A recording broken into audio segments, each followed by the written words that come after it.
نحمدہ ونصلی علی رسولہ الکریم اما بعد فاعوذ باللہ من الشیطان الرجیم بسم اللہ الرحمن الرحیم قال رسول اللہ صلی اللہ علیہ وآلہ وسلم المجالس بالامانۃ صدق اللہ العظیم ان اللہ وملائکتہ یصلون علی النبی یا ایہا الذین آمنوا صلو علیہ وسلموا تسلیما۔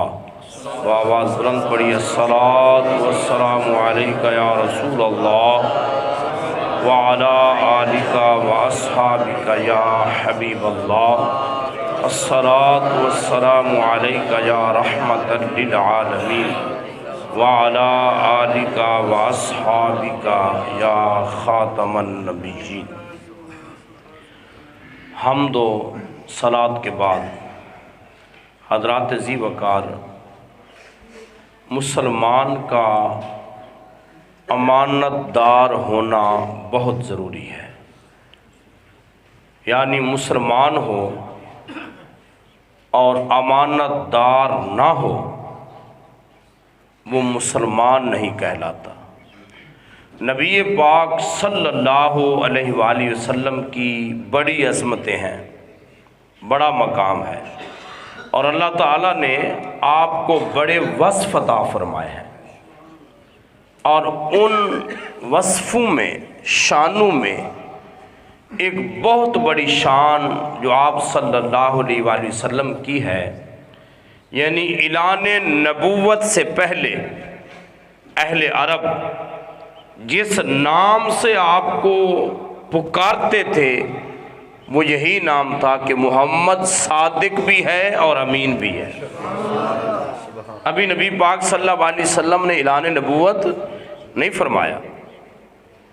یہ جو ہجر اسود ہے، ایک دفعہ ایسا ہوا کہ اس کو اپنی جگہ پہ رکھنا تھا۔ سرداران مکہ جو تھے آپس میں بحث شروع ہو گئی، ایک کہتا ہے میں اٹھا کے رکھوں گا، دوسرا کہتا ہے میں اٹھا کے رکھوں گا۔ فیصلہ یہ ہوا کہ یہیں بیٹھ جاتے ہیں، جب صبح ہوگی سب سے پہلے جو شخص آئے گا وہ ہمارا فیصلہ کرے گا کہ یہ ہجر اسود کس نے رکھنا ہے۔ اب انتظار کر رہے ہیں، جب صبح کا ٹائم ہوا تو سب سے پہلے نبی پاک صلی اللہ علیہ وسلم تشریف لائے۔ اب حق تو یہ تھا کہ سارے کہتے وہ دیکھو محمد بن عبداللہ تشریف لائے ہیں، کیونکہ آپ کا نام محمد صلی اللہ علیہ وسلم اور آپ کے والد گرامی کا نام حضرت عبداللہ۔ حق یہ تھا کہ سارے کہتے وہ دیکھو محمد بن عبداللہ تشریف لائے ہیں، ہمارا فیصلہ کریں گے۔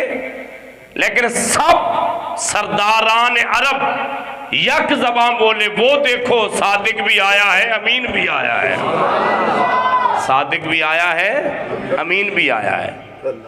سب نے عرض کیا اے صادق و امین، آپ فیصلہ فرمائیں، یہ ہجر اسود کون اٹھا کے رکھے گا؟ آپ صلی اللہ علیہ وسلم نے نیچے چادر بچھا دی، چادر بچھا کے اوپر ہجر اسود کو رکھا، اور چاروں کونوں پر سرداران عرب کو کہا ایک ایک کونا پکڑ لو۔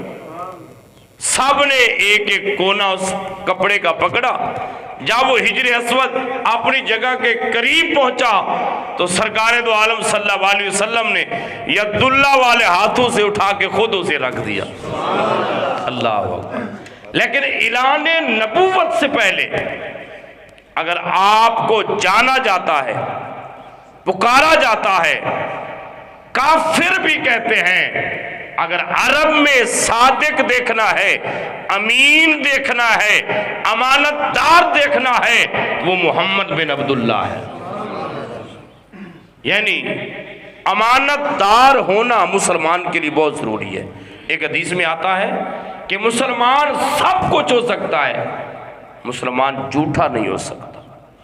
مسلمان سب کچھ ہو سکتا ہے، مسلمان امانت میں خیانت نہیں کر سکتا۔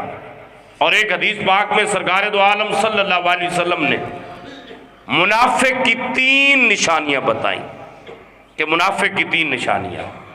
سب سے پہلے آپ صلی اللہ علیہ وسلم نے فرمایا جو منافق ہوتا ہے وہ وعدہ کرے گا اور وعدے کو پورا نہیں کرے گا۔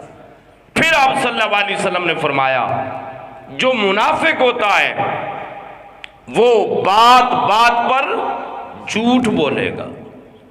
تیسرے نمبر پہ آپ صلی اللہ علیہ وسلم نے منافق کی نشانی بنائی کہ منافق کی ایک یہ بھی نشانی ہے وہ امانت میں خیانت کرے گا۔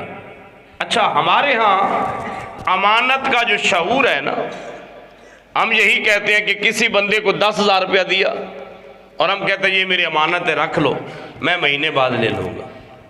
اگر مہینے بعد وہ صحیح سلامت مل گئی تو ہم کہتے ہیں بڑا امانت دار ہے یار، اس نے میرے پیسوں کو ہاتھ بھی نہیں لگایا، گرا بھی نہیں کھولی، جیسے تھے ویسے مجھے مل گئے۔ سرکار دو عالم صلی اللہ علیہ وسلم نے ہماری کیسی تربیت فرمائی ہے۔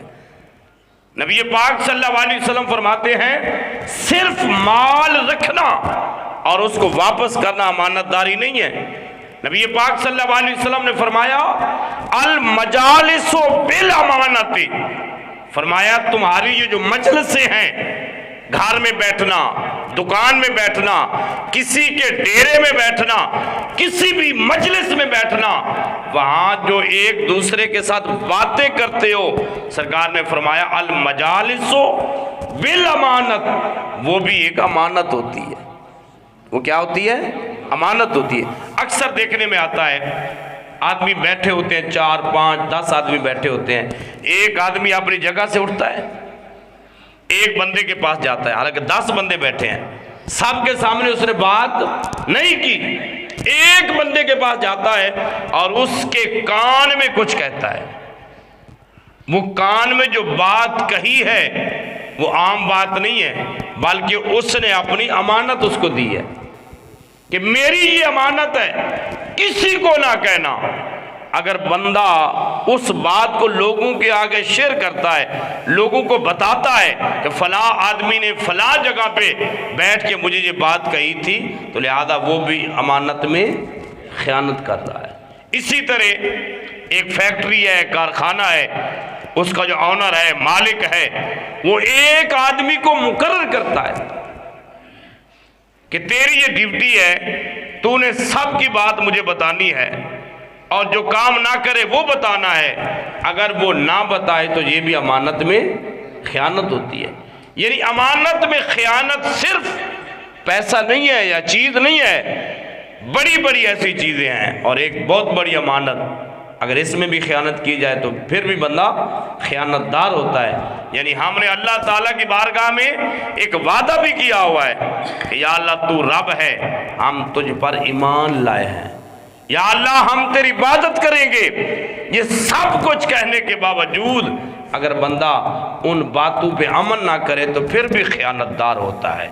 لہذا نبی پاک صلی اللہ علیہ وسلم نے فرمایا مومن کی نشانی ہے کہ وہ امانت دار ہوگا، امانت میں خیانت نہیں کرے گا، چاہے بات کسی کی ہو، مال کسی کا ہو، راز کسی کا ہو، اس میں وہ خیانت نہیں کرتا۔ اللہ تبارک و تعالی مجھے اور آپ کو نبی پاک صلی اللہ علیہ وسلم کے اس خوبصورت وصف کو اپنانے کی توفیق عطا فرمائے، ہم سب کو امانت دار رہنے کی توفیق عطا فرمائے۔ اللہ تعالیٰ نبی پاک صلی اللہ علیہ وسلم کی محبت عطا فرمائے۔ السلام علیکم ورحمۃ اللہ۔